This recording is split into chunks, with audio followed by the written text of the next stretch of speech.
Hello there guys, and welcome back to Blues Fans TV for another preview of mine ahead of Leicester versus Chelsea taking place tomorrow with the early kickoff, of course, at the King Power Stadium in Leicester.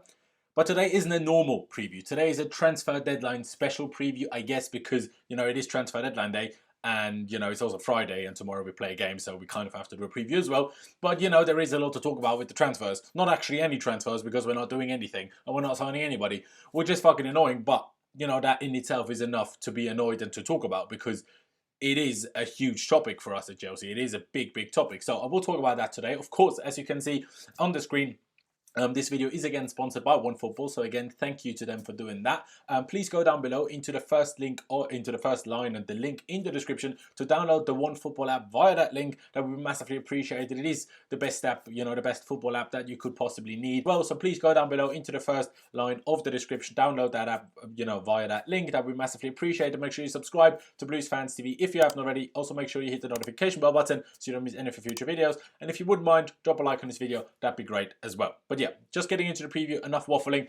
And as I will spend quite a bit more time talking about the transfer window and, that calamity basically, and Lampard's press conference today as well, I'll just rattle through the team I would go for and the team I think Lampard will pick a bit quicker than usual, because genuinely I don't think they will differ that much from each other anyway. But let's just get into it. Of course, Kepa will be in goal. Even if he's been dodgy at times, he will be in goal, and he probably should be in goal as well.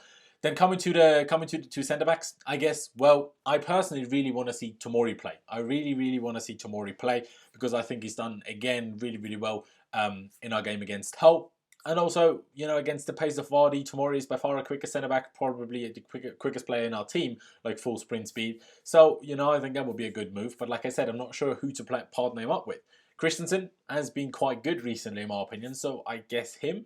Even if I've been kind of craving for seeing Tomori and Rudiger play together for ages, really has kind of annoyed me recently. So, yeah, I think I'm going to go with Christensen next to Tomori. But I think Lampard will actually stick with Rudiger and Christensen, who have started all of our recent league games. So I think he will just stick with that.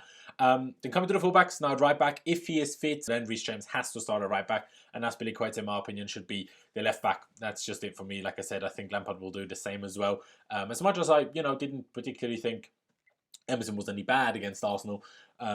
Alonso wasn't great against Hull, but I didn't think Emerson was bad against Arsenal. I still think we need Aspie in the team just for a bit of a leadership push and I just think we need him there, especially for the scrappy moments. In the box, I think he's always very useful for, but Reece James is just too crucial for our attacking play, especially to not play when he is fit. But then coming to the midfield with a proper 4-3-3 formation in both teams, actually, the one I would pick and the one I think Frank Lampard will go for. And as it's a top opponent, pardon me, in my opinion, it just has to be Jorginho, N'Golo Kante and Mateo Kovacic. Jorginho at the base, Kante to his right, Kovacic to his left. I think it just has to be that. We did it against Arsenal, and we just need it. Like, Mason Mount hasn't been good anyway. I don't think Ross Barkley warrants starting this game. I don't think that will be the right move against Leicester, especially away from home. And surely Lampard has to go for that as well. Surely he has to. So, I think the midfield is pretty straightforward. But then coming to the front three. Now, Lampard did confirm in the press conference today that Tammy Abraham did train today, but is training with pain still. And it is one that will just have to be looked at again in the morning. Lampard said, he will see how the player is feeling in the morning and then he will decide basically on that. No other injuries were talked about. He just said there is no new injuries. So we're not sure whether Christian Pulisic is now back fit or not. I mean, he was said to probably only be back after the upcoming winter break, mid-season break, whatever you want to call it. He said, basically that Leicester would be a stretch, but it wasn't said, so I guess he could be fit, but we just don't know. So as for the wingers, if he is fit, I would personally like to see Pulisic start. If he is fully fit, of course, only then. If he's only on the verge, I wouldn't. But he has just tripled the goal threat of Willian and Hudson-Odoi combined, in my opinion. And, that's why, in my opinion, he has to start if he is fit. Instead of who would I start him, though? Probably Willian, because I like the connection Hudson-Odoi and James have on the right, and then I have Pulisic on the left, where I think he has the biggest goal threat himself as well. But if he is fit, I think Lampard would actually drop Hudson-Odoi for him and keep Willian on the left and probably play Pulisic on the right. Well, actually, he might also just play Pulisic on the left and Willian on the right. I'm not 100% sure on that one. But I think he would drop Hudson-Odoi for Pulisic anyway. If he isn't fit, well, obviously we'll just remain Willian on the left and Hudson-Odoi on the right because it's a big no to Pedro. And then up front, well, if he is okay, I'm 100% sure Tammy Abraham will start. If Lampard even decides he's somewhat okay, I'm pretty sure he will start him. And so he should, to be honest, just because he's so much better than Batshuayi and Giroud. But if he isn't, well, it won't be Olivier Giroud, which I will touch on in a second. It will and probably should be as well. Michy Batshuayi starts up front, so let's just, I guess fingers crossed and see that Tammy's fit, but hopefully not playing with too much pain. And about Pulisic, we just don't know. Then just to quickly touch on how we should approach the game and how we should, I guess, tactically set up and just go into the game. Now, the most important thing, obviously, apart from the formation, which I would go for 4-3-3, as you could have seen, we have to be solid and concentrated. That is the main thing, in my opinion. Leicester are a good team. I will touch on them at the end, of course. But we just have to be concentrated and solid. We have to press, but press smart, not like go all out like guns blazing and just open up and, leave space behind like crazy. Don't do that. Press, but press smartly and press as a team. That's always the most important thing. And then when we have the ball, we shouldn't be doing that too direct. I don't like the fact how direct we've been in some games. I don't like it. It doesn't work. We're not quite good enough at it. So I would like us to keep the ball, but not just for the sake of it. Don't pass it sideways and backwards. Move the ball quickly and precisely, but move it up the pitch. And what do we need to make that happen? You got it. Movement. Lads, please move. We need the movement. We need the runs. That's the only way the passing football works. So many fans criticize Sarri and even Lampard at times this season. Oh, the passing is so boring. Yeah, the problem is that the players around the player who's on the ball don't move enough. And then, for example, Jorginho, if no one in front of him is moving and available to pass the ball to, well, then obviously he has to go backwards to the centre-backs or go wide to the full-backs. He doesn't really have any other options. So that's why movement is so crucial. And also, Reece James crossing being on point would be very helpful. But most importantly, just don't bottle it every time we get into a good position in the final third. And the most important thing, which I've been saying for weeks now as well, cover the far post for crosses. That's why I really want Pulisic to play, because I think he's the only one that actually does that properly. Cover the far post for crosses, please, for goodness sake. But also, someone has to cover the edge of the box, ideally two people, and cover the near post side of the penalty spot. Someone has to be there as well. Kovacic, the winger, if Reece James is crossing the ball in, then Hudson-Odoi has to be there. And someone, of course, has to be right in the middle, which is where ideally the cross goes to. And it's just attacking the ball. But it just can't be that if the cross is slightly deflected or doesn't end up the way we ideally, wanted it to, or if it is cut back because that's just a better option at the time, then we just don't have players there. We can't have that keep happening. We need to make use of the amount of crosses we have in the game, and we just need to make sure we crowd that box and have players in all of the right positions, especially the far post, but also especially for a potential cutback, and not just Tammy stop for the cutback and then no one being where Tammy should be. And then if Tammy doesn't stop for the cutback, then there's no one there for the cutback. We just need to sort that out, and I hope we can this game round. If we do all of those things and take our chances, of course, because we can do all of those things and then miss every chance anyway. But if we do take them, we stand a chance of winning this game. As much as Leicester are a really good team, they haven't been in the greatest of form recently. We stand a chance of winning. But will we do all of those things? Probably not. I personally doubt it. But now getting into Frank Lampard's pre-match press conference, and obviously today was a lot about the transfer window. It is transfer deadline day, and he said the transfer window is about 95% shot for us. He said quite clearly that Mertens will not be coming to Chelsea, which is very disappointing.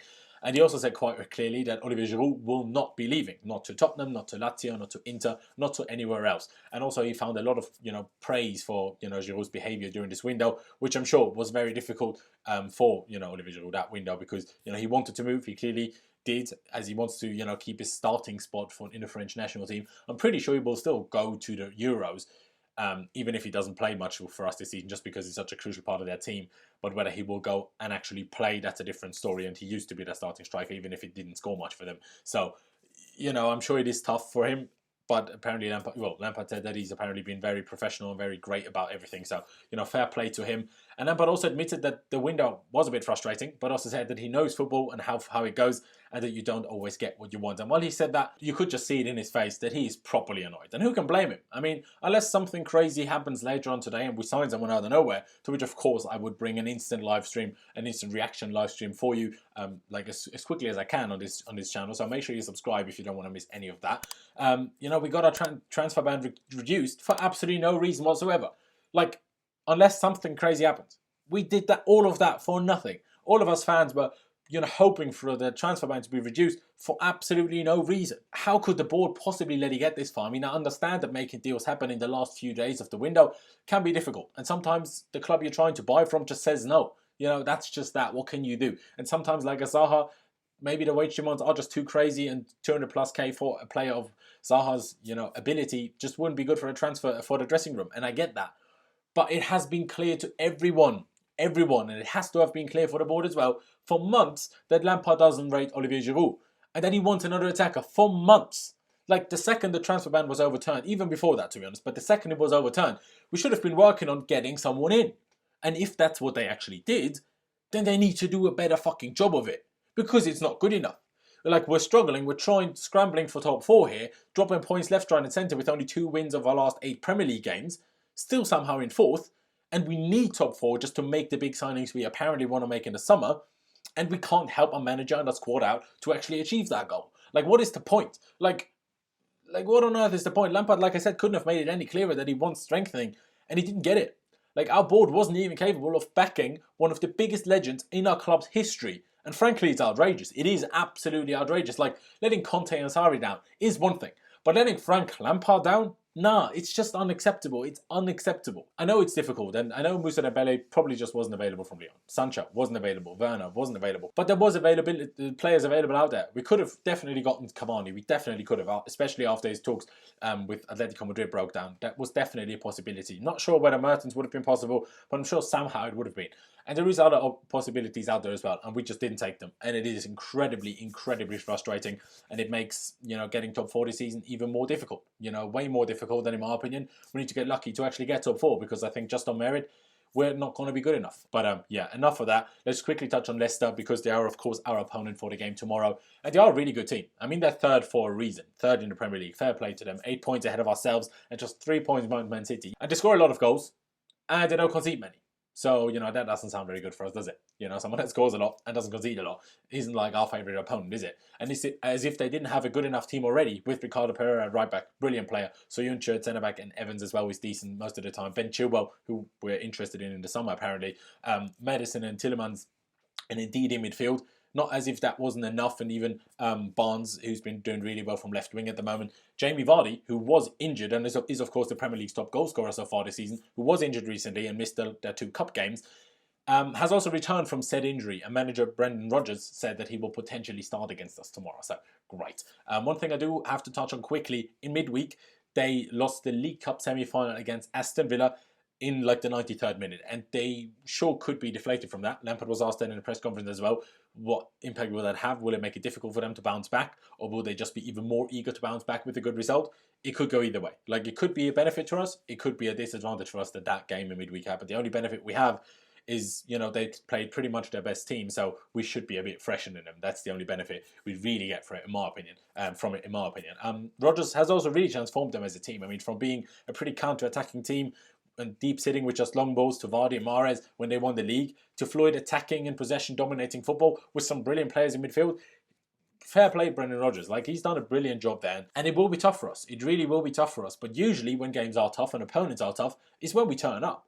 I mean, I still firmly believe that we would have beaten Arsenal quite comfortably had they remained with 11 men. Because, like I said, since Spurs just before Christmas, we've done pretty well in the big games. But to be fair though, those big games were against big teams, having a bad season. Leicester most certainly not having a bad season. So let's see how we do against them, I guess. But we've also done well against Liverpool, even though we lost every time, drawn in the Super Cup and lost the penalties.